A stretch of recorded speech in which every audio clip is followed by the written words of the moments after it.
There is absolutely no ignoring when something adds value to you. So the movie Hidden Figures, Taraji P. Henson and Janelle Monáe, etc.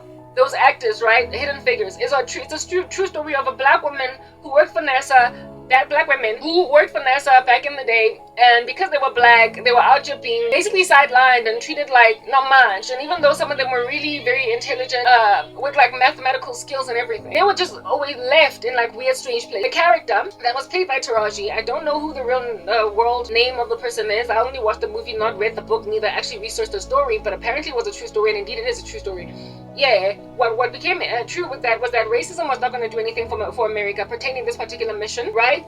Racism was not going to help them because black people, black women in particular, were able to give an answer that their fellow white colleagues were not able to give. So essentially, Taraji ultimately was given credit where it was due.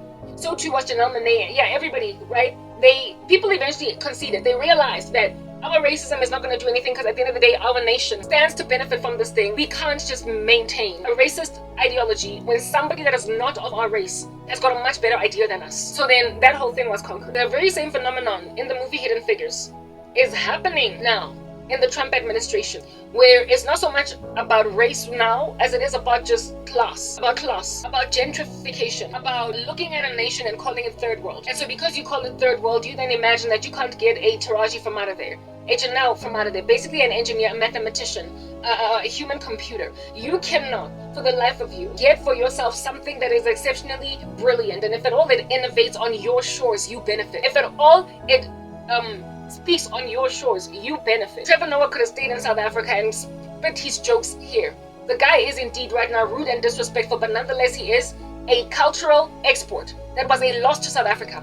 The same thing is also true of Tyler. And if as a nation you don't want to wake up to smell the coffee and realize that from this very third world that you underestimate can come some of the gems that are going to contribute to your country's health, you are literally kicking out even pioneers whose great ideas may remain smothered purely because their countries are so third world indeed, because you won't let them come into your shores. Even Elon Musk left for the US because South Africa was slowing him down, and Trump has closed all of us out from his land.